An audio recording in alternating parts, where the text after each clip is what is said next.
The bride wore black to her own wedding because white seemed too much like surrender. Evangeline Thorne stood at the altar of St. Mary's Chapel, her hands trembling not from nerves, but from the weight of the Colt Point .45 hidden beneath her funeral dress. The irony wasn't lost on her. She'd chosen the same gown she'd worn to bury her father 6 months ago, when Jacob Whitmore had gunned him down in broad daylight on Main Street. Now that same killer waited at the altar, straightening his silver BOLO tie with hands that had never known an honest day's work. Dearly beloved, Preacher Morrison's voice cracked like old leather. We are gathered here today to witness the union of Jacob Whitmore and Miss Evangeline Thorne. The chapel held its breath. Even the desert wind seemed to pause, as if nature itself knew this ceremony was an abomination. Evangeline's fingers found the rosary her mother had pressed into her palm that morning, the same rosary that had been clutched in Papa's dying hands.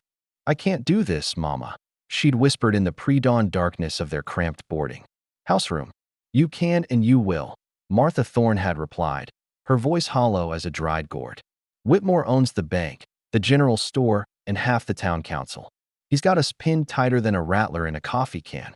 This is the only way to keep food on our table and a roof over our heads."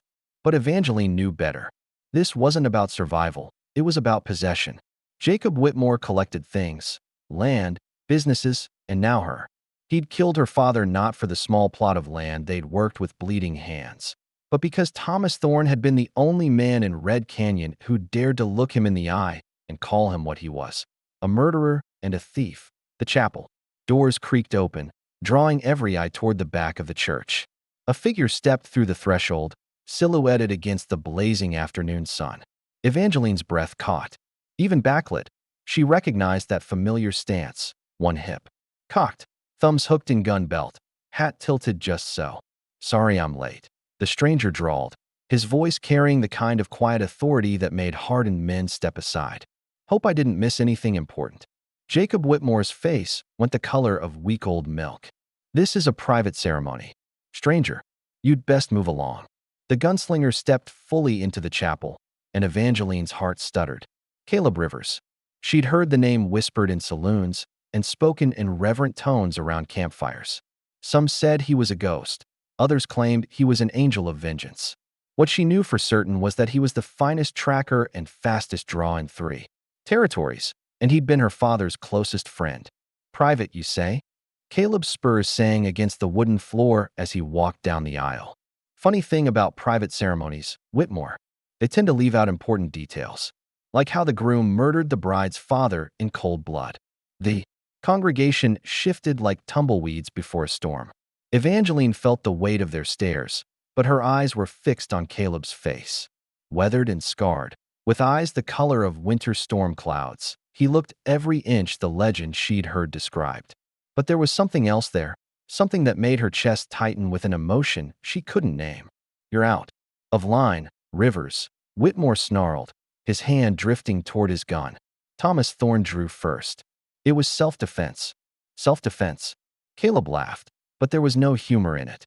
"Against an unarmed man carrying nothing but a deed to his own land? That's a mighty creative interpretation of the law." Evangeline watched the two men size each other up like wolves circling a carcass. The air in the chapel grew thick as molasses, heavy with the promise of violence. She could feel the congregation holding their collective breath, waiting to see which way the wind would blow. "I think," Caleb said, his voice dropping to a whisper that somehow carried to every corner of the chapel, "this young lady deserves to know what kind of man she's about to marry."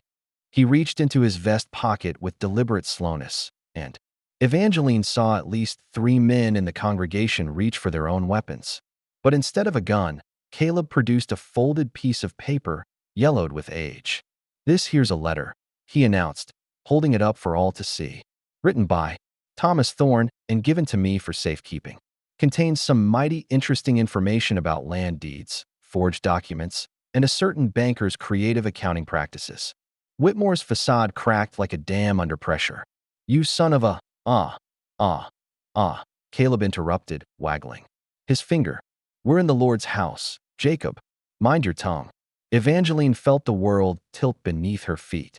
A letter from Papa? What secrets had he been keeping? And why had he trusted them to Caleb Rivers instead of his own family?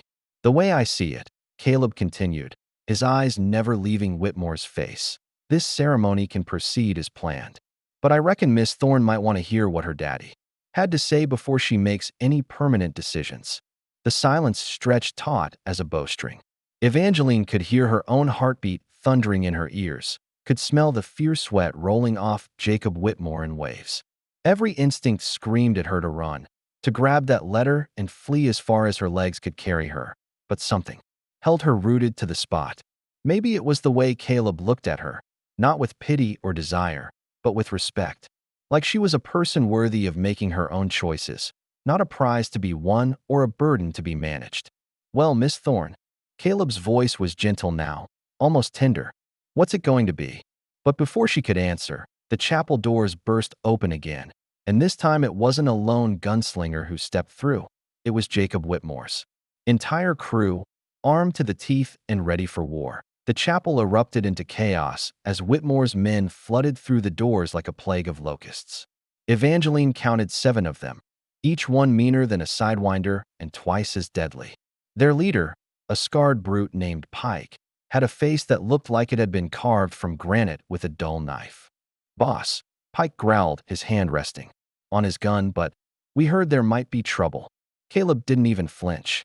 He stood there calm as Sunday morning, one thumb hooked in his gun belt, the other still holding Thomas Thorne's letter.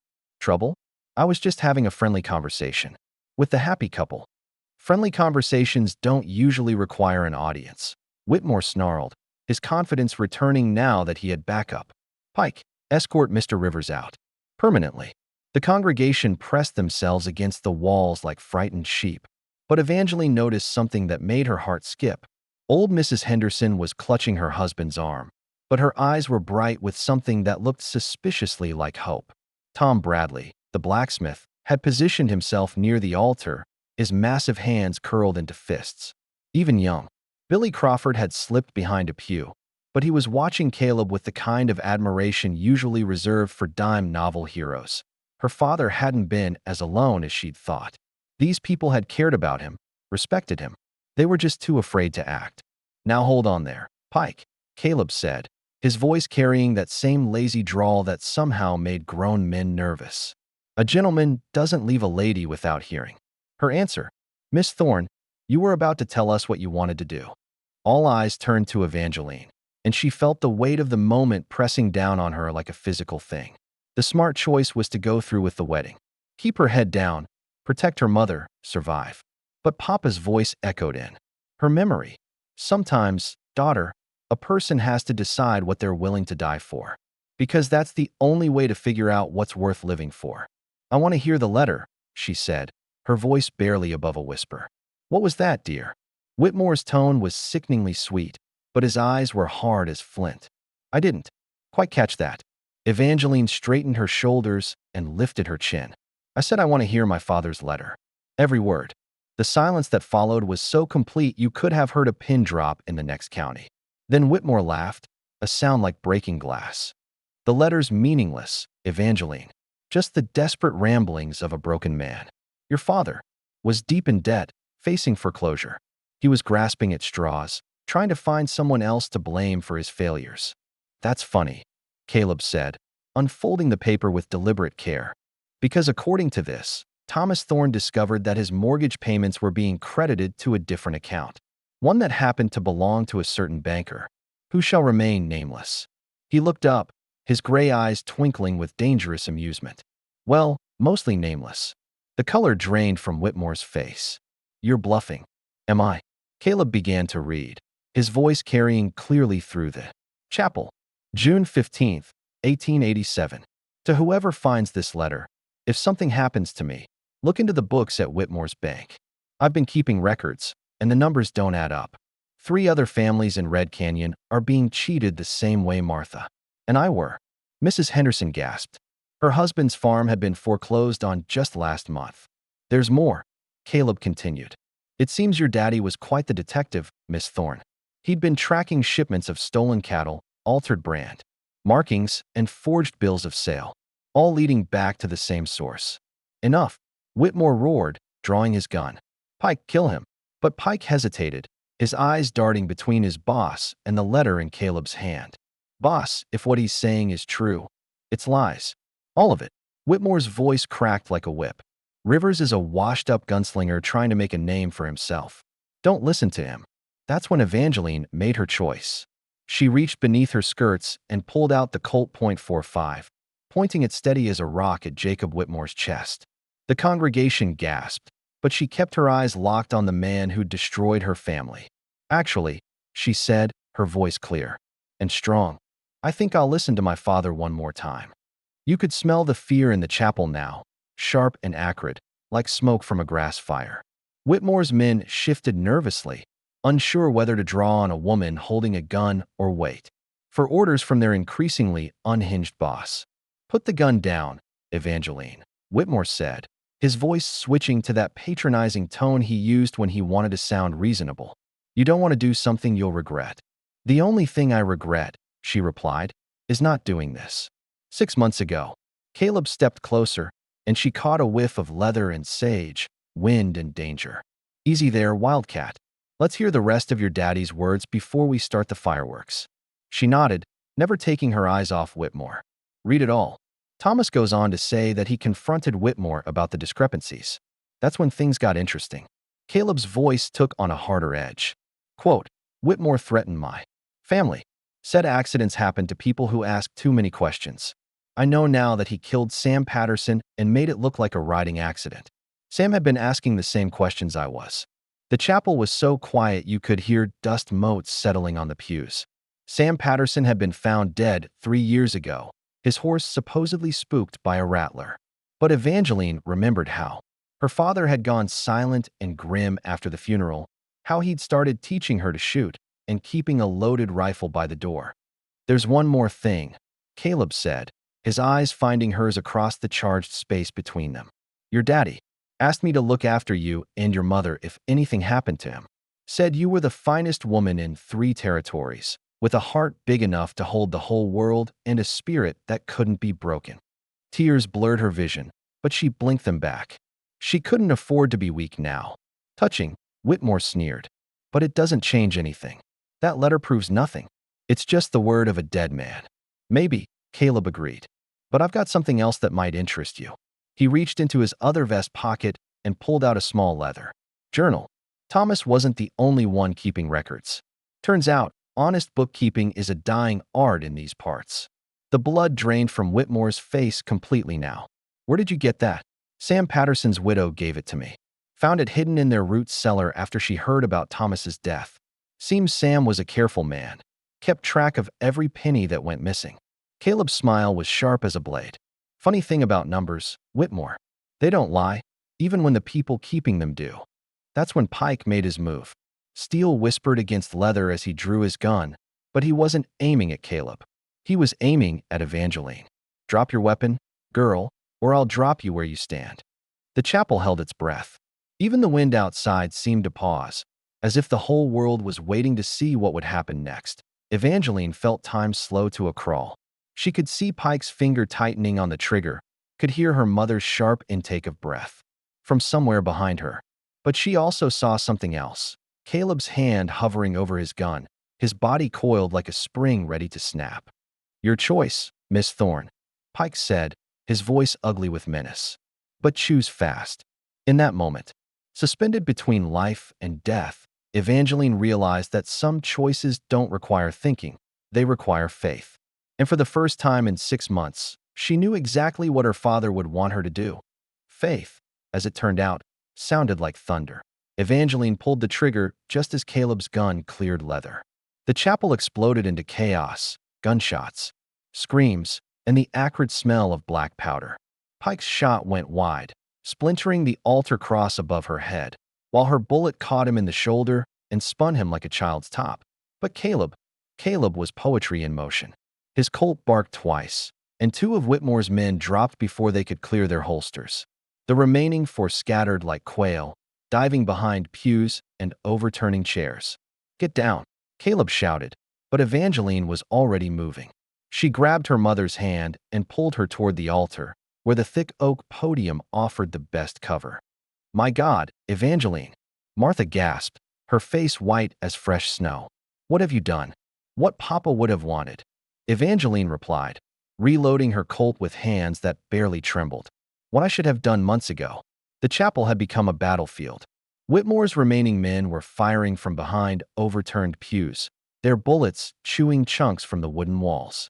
The congregation cowered wherever they could find shelter, but Evangeline noticed something remarkable. They weren't running. Tom Bradley had produced a shotgun from somewhere and was crouched behind the baptismal font. Even ancient Mrs. Henderson was clutching a derringer, her eyes bright with righteous fury. This is what you wanted, isn't it? Whitmore screamed from his position behind the pulpit. To turn the whole town against me? Well, congratulations, Rivers. You've just signed everyone's death warrant.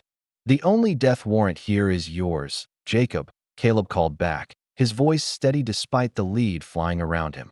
For murder, theft, and being uglier than a mud fence. Despite everything, Evangeline found herself fighting back a smile. Even in the middle of a gunfight, Caleb Rivers had the audacity to make jokes. Evangeline. Her mother gripped her arm. We have to. Get out of here. This is madness. No, Mama. Evangeline checked her ammunition, 3 bullets left. Running is what got us into this mess. Papa tried to handle Whitmore quietly, legally. Look where it got him. A bullet whined past her ear, and she ducked instinctively.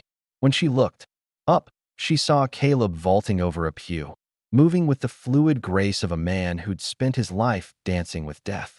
He rolled behind the old piano, popped up, and put a bullet through the hat of the man shooting at her. You all right over there? Wildcat, he called. Still breathing, she replied, surprised by how steady her voice sounded. Good. Stay that way. But even as they exchanged banter, Evangeline could see the mathematics of their situation. Whitmore still had 3 men standing, plus himself. They had better positions, more ammunition, and nothing to lose. Unless something changed quickly, this was going to end badly for everyone who dared to stand against Red Canyon's self-appointed king. That's when she noticed Pike. The man she'd shot was crawling toward the side door, leaving a trail of blood on the polished floor. If he escaped, he'd come back with reinforcements. The whole town would pay for this moment of defiance. Without thinking, she broke cover and ran toward him. Evangeline, no. Caleb's voice cracked like a whip, but she was already committed. Pike heard her coming and rolled onto his back, his gun coming up. She dove, her father's Colt bucking in her hand, and Pike's shot went into the ceiling as her bullet found its mark. But her heroics had exposed her.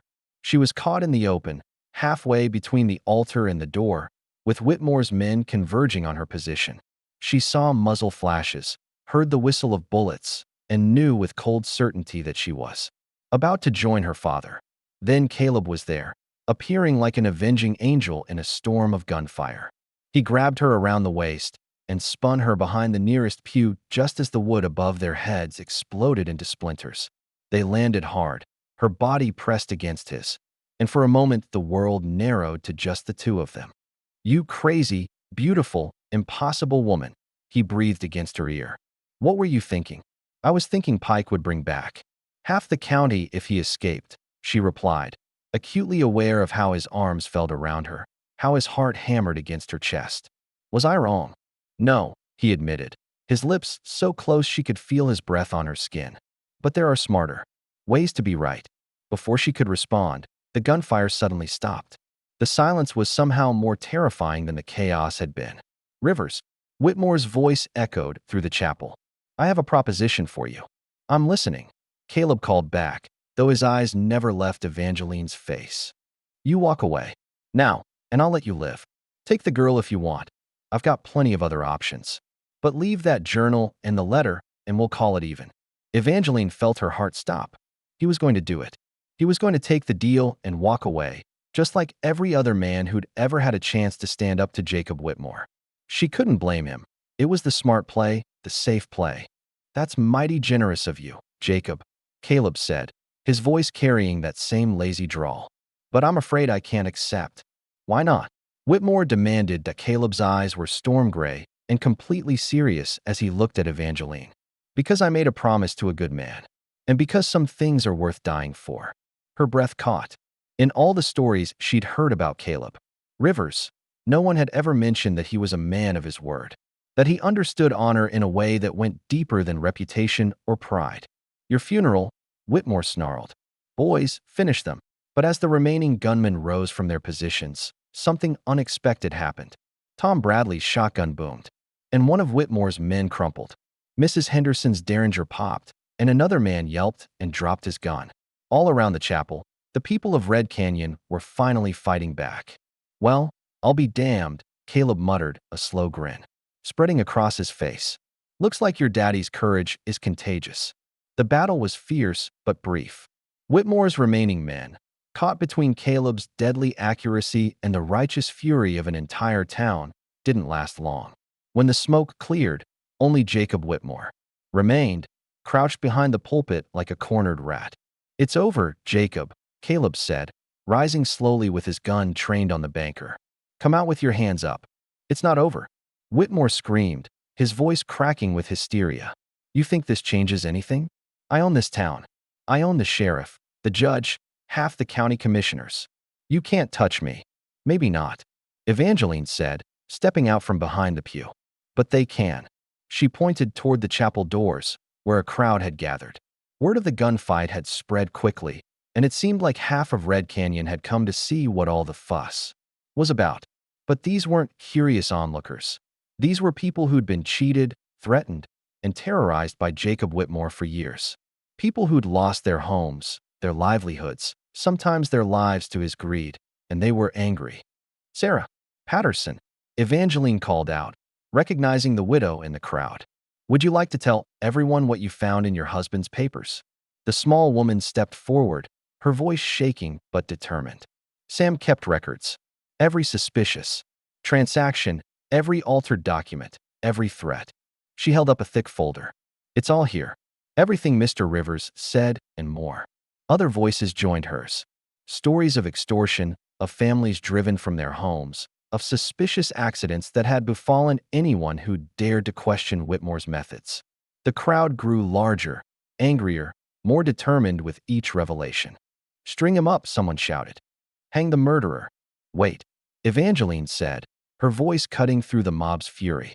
Not like this. Not without a trial. The girl's right, Caleb added, though his gun never wavered from Whitmore's chest. We do this legal, or we're no better than he is. It was the moment that changed everything. Not the gunfight, not the revelations, but this, the choice between justice and vengeance. The decision that would define not just Evangeline's future, but the kind of town Red Canyon would become. Whitmore must have realized it too, because he made one last desperate play. His hand darted toward a hidden gun, his eyes wild with the knowledge that his empire was crumbling around him. But Evangeline was faster. Her father's Colt spoke one final time, and Jacob Whitmore's reign of terror ended with the sound of thunder in a house of God. In the sudden silence that followed, as gun smoke drifted toward the rafters like incense, Evangeline felt something she hadn't experienced in 6 months, peace. But as she looked at Caleb's face, at the way he was watching her with something deeper than admiration, she realized that her real journey was just beginning. The silence after Whitmore's death lasted exactly 3 heartbeats.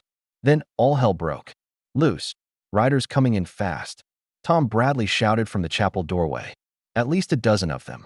Evangeline felt her blood turn to ice water. She'd been so focused on Whitmore that she'd forgotten about his sprawling network of corruption. The banker might be dead, but his empire stretched far beyond Red Canyon.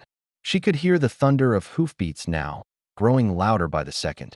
That'll be Judge Hawthorne and his boys, Caleb said grimly, checking his ammunition. Whitmore's business partners from Silver Creek. They won't take kindly to losing their investment.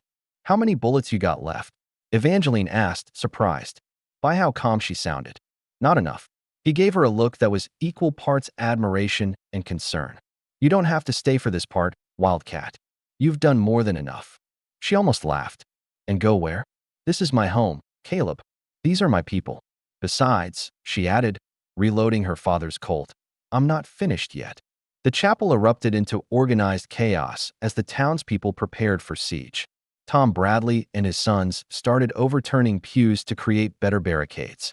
Mrs. Henderson distributed ammunition from a seemingly endless supply hidden in her handbag. Even Preacher Morrison emerged from behind the altar carrying a rifle that looked older than Moses but well-maintained. "Lord, forgive me," the preacher muttered, "but some snakes need killing." Through the windows, Evangeline could see the riders surrounding the chapel. They were professional killers, not the crude thugs Whitmore had employed. These men wore their guns like extensions of their bodies, and their faces held the cold calculation of those who killed for profit rather than passion. "Judge Hawthorne," a voice called from outside. "I know you're in there, Rivers. Come out, and we'll make this quick." Caleb positioned himself at the main window, his rifle steady despite the odds. "Can't do that, Hawthorne. I'm in the middle of a wedding." "Wedding's over, Rivers. The groom's dead." "Details," Caleb replied cheerfully. "Maybe the bride's looking for a replacement." Despite the mortal danger, Evangeline felt her cheeks burn. The man was actually flirting with her while surrounded by hired killers. She should have been scandalized. Instead, she found herself fighting back a smile. "You're impossible," she whispered. "I'm also right," he whispered back. "Question is, what are you going to do about it?" Before she could answer, the shooting started. This wasn't the desperate chaos of the chapel battle. This was methodical, professional violence. Hawthorne's men had positioned themselves to create crossfire, and their bullets chewed through the wooden walls like termites through dry lumber. "There, trying to flush us out," Caleb observed, ducking as a bullet whined past his ear. "Standard tactic. Keep us pinned down until we run out of ammunition or the building catches fire." "Fire." Martha Thorne's voice cracked with terror. Evangeline smelled it then, smoke, drifting through the gaps in the walls. "The bastards were trying to burn them out." "Back door," Tom Bradley shouted. "They've set the rectory ablaze." Orange light flickered through the windows now, and the temperature in the chapel was rising. Evangeline could hear the hungry crackle of flames, could feel the heat pressing against her skin like a living thing. In minutes, the whole building would be an inferno. "We have to run for it," someone called out. "Better to die fighting than burn like rats." "No," Evangeline said, her voice cutting through the panic. "There's another way."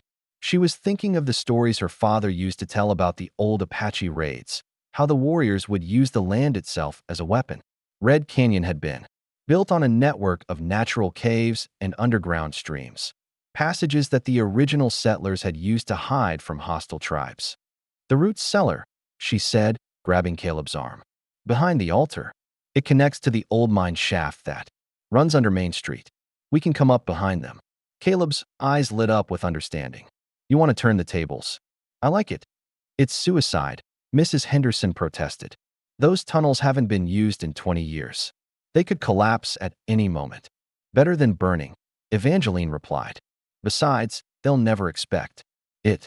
The decision was made quickly. The women, children, and older men would escape through the tunnels and make for the sheriff's office in the next town. The fighters would create a diversion, then follow. "I'm coming with you," Martha said as Evangeline prepared to join the assault team. "Mama, no, don't Mama. Know me, Evangeline Marie Thorne. I've been letting men make decisions for me my whole life, and look where it got us. Your father would be proud of what you've become. Now it's time I made him proud of me too." There was no time to argue. The fire was spreading faster now, and the smoke was getting thicker. Evangeline kissed her mother's forehead and watched her disappear into the tunnel with the other noncombatants. "Ready?" Caleb asked, his face grim in the firelight. "Ready," she replied, though her heart was hammering like a woodpecker on a tin roof. The tunnel was a nightmare of cobwebs, loose rocks, and suffocating darkness. They moved by feel, following the rough-hewn walls with their hands while trying not to think about cave-ins or rattlesnakes. Behind them, the chapel burned like a beacon against the night sky. "How much farther?" Tom Bradley whispered. "Should be just ahead," Evangeline replied, praying she was right. The tunnel forked here, one branch leading to the old mine, the other to a natural cave system that opened behind the general store. They emerged into moonlight like shadows given form. Hawthorne's men were still focused on the burning chapel, confident that their prey was trapped. They'd made the classic mistake of assuming their enemies would behave predictably. 12 men, Caleb counted, his voice barely audible, spread out in a rough circle. "If we can take out the ones on the perimeter first." "I've got the two by the water trough," Evangeline whispered. "The hell you do. That's the most dangerous position." She turned to face him, and even in the darkness, she could see the concern in his eyes. Caleb, I know you feel responsible for me because of your promise to Papa, but I'm not a child who needs protecting. I'm a woman who's choosing to fight. For a moment, she thought he would argue. Then he nodded slowly. Yes, you are. Just try not to get killed, Wildcat. I'd hate to have to explain that to your father when I see him again. You planning on dying tonight? Not if I can help it. I've got too much to live for now. The way he looked at her when he said it made her stomach flutter like a caged bird.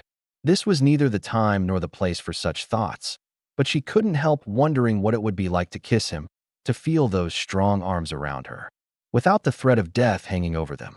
Focus, Evangeline, she told herself. Romance later. Survival first. They moved like ghosts in the darkness, using every scrap of cover the town provided. Evangeline's heart hammered as she crept toward her targets, her father's Colt heavy in her hand. The two men by the water trough were relaxed, confident in their superiority.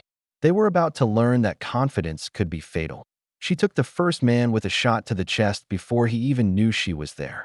The second spun toward her, his gun half drawn, but her second bullet caught him in the shoulder and spun him around.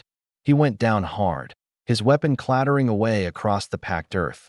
All around the chapel, gunfire erupted as the townspeople struck back. Hawthorne's men found themselves caught in a crossfire, their carefully planned ambush turned against them. The professional killers were good, but they'd been outmaneuvered by farmers, shopkeepers, and a woman in a wedding dress. Impossible, Judge Hawthorne roared, his voice carrying clearly across the chaos. Where did they come from? Hell, most likely, Caleb replied, his rifle speaking with deadly precision. Come to collect what's owed. The battle was fierce but brief. Hawthorne's men had been expecting sheep, not wolves. When the smoke cleared, half of them were dead and the rest were wounded or fled. Only Judge Hawthorne remained, backed against the burning chapel with his hands raised. You can't do this, he snarled as Caleb approached with his gun drawn. I'm a duly appointed judge. I have legal authority. Legal authority to murder innocent people. Evangeline stepped into the firelight, her dress torn and smoke-stained, but her head held high. To steal their land and destroy their lives. You have no proof of anything. Actually, we do. Sarah Patterson emerged from the crowd, still clutching her husband's records. Sam documented everything. Every bribe you took, every false judgment you rendered, every family you destroyed. It's all here. Hawthorne's face went pale. Those records are inadmissible. Hearsay. The testimony of a dead man. Maybe, Caleb agreed.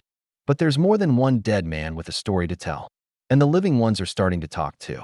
As if summoned by his words, riders appeared at the edge of town. But these weren't more of Hawthorne's men. They were wearing badges. Real badges, from the Territorial Marshal's office. Marshal Thompson, Caleb called out, relief evident in his voice. About time you got here. Got your telegram, Rivers. The marshal replied, dismounting with the practiced ease of a man who'd spent his life in the saddle. Sorry it took so long. Had to gather evidence in Silver Creek first. What telegram? Evangeline asked. Caleb had the grace to look embarrassed. I may have sent word to the territorial authorities before I came to the chapel. Figured we'd need legal backup if things went sideways. You planned this whole thing. Not the whole thing. I was hoping to avoid the shooting part. He gestured. At the burning chapel. And definitely the burning part. Marshal Thompson surveyed the scene with the weary eyes of a man who'd seen too much violence in his lifetime. Judge Hawthorne, you're under arrest for conspiracy, murder, and corruption of office. Marshal's court will be very interested in hearing what you have to say. As the marshal's men took Hawthorne into custody, Evangeline felt a strange sense of emptiness. It was over. The nightmare that had begun with her father's death was finally over. Whitmore was dead, his corrupt network was crumbling, and justice, real justice, was being served. So why did she feel like something was missing? Evangeline, Caleb said quietly, appearing at her elbow. Are you all right? She looked at him, really looked at him, and suddenly she knew what was missing. In all the chaos and violence, in all the planning and fighting and surviving, she'd forgotten to ask herself the most important question of all. What did she want to happen next, as the chapel burned down to its foundations and the first light of dawn painted the eastern sky? Evangeline Thorne realized that surviving the night had been the easy part.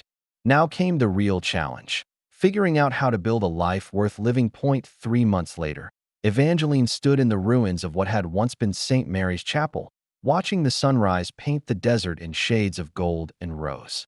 The charred timbers had been cleared away, and wild morning glories had begun to climb through the broken foundation stones.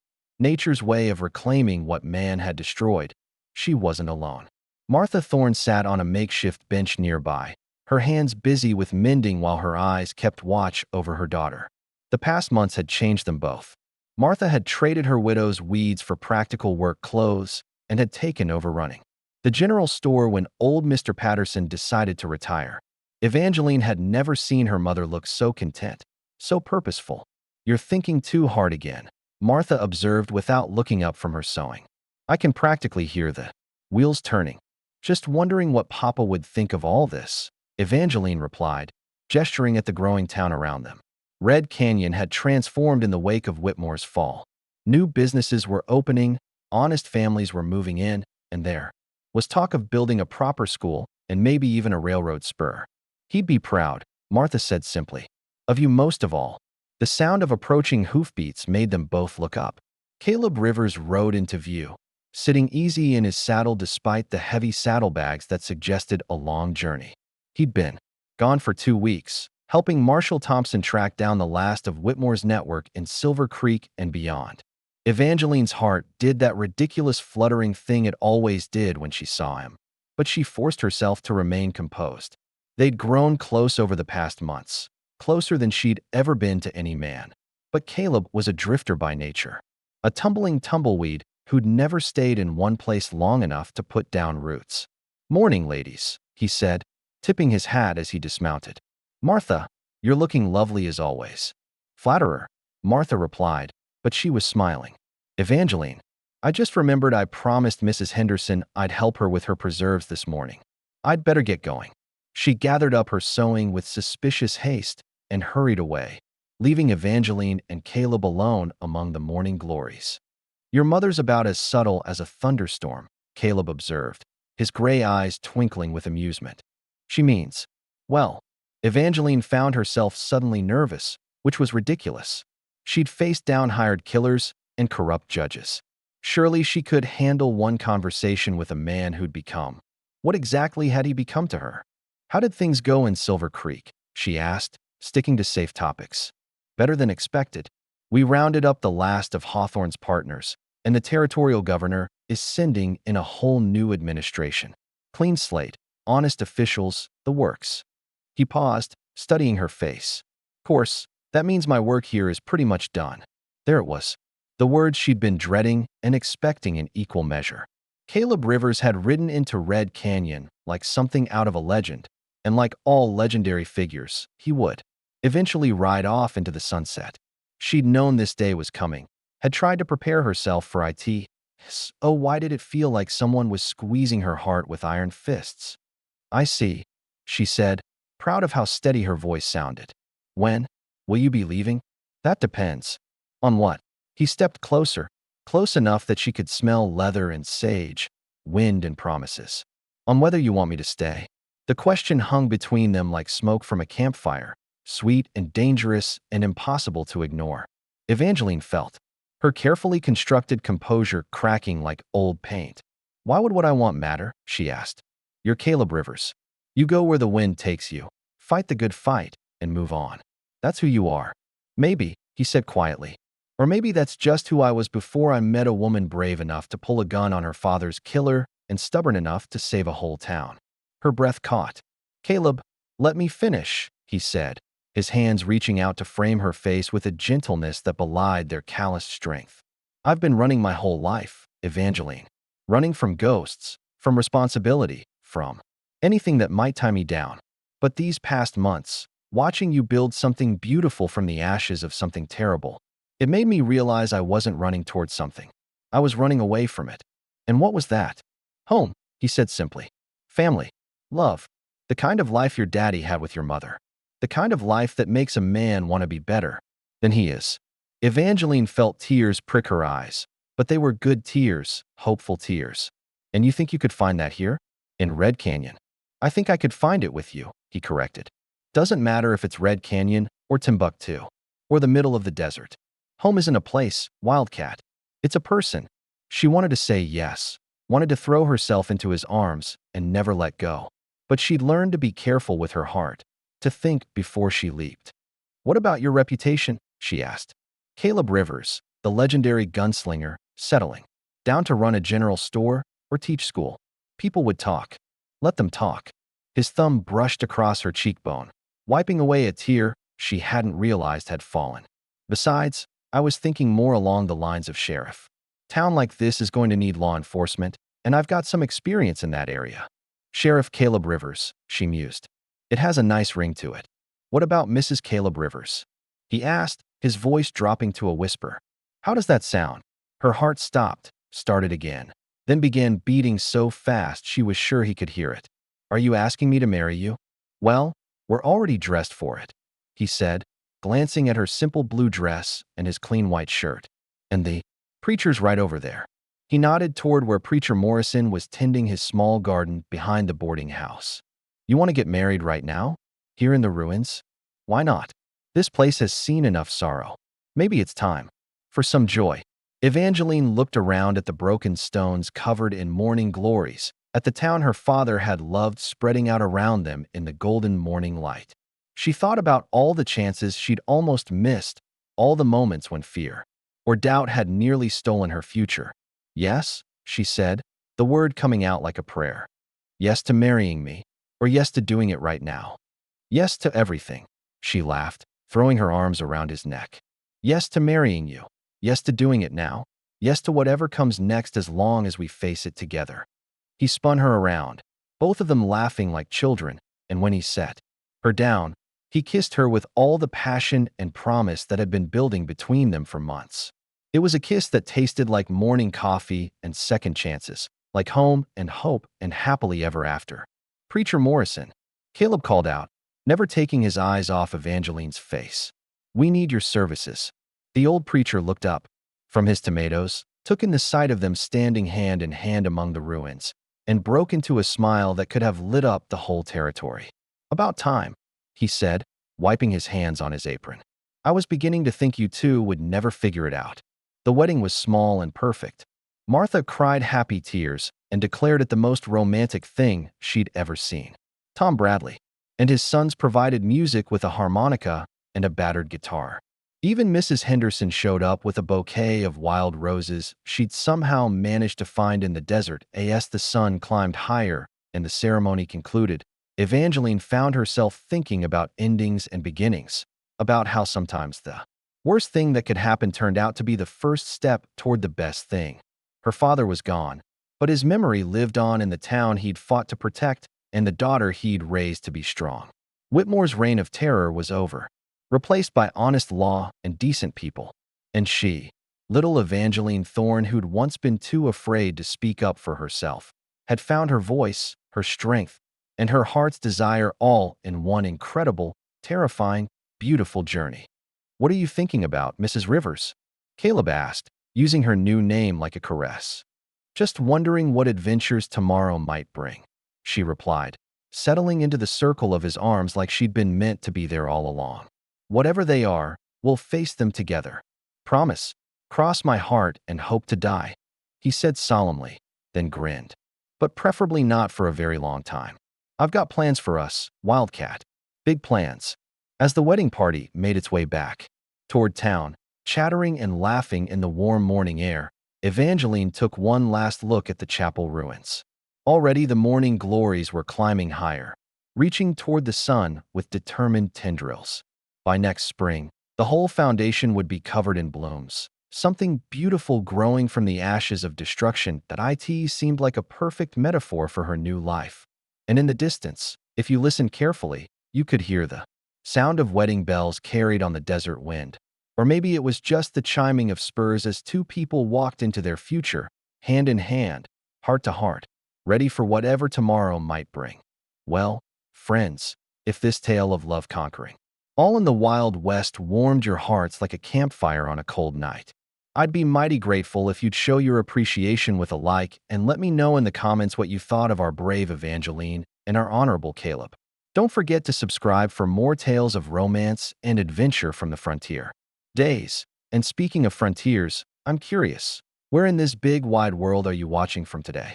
Drop a comment and let us know what corner of the globe you're calling home.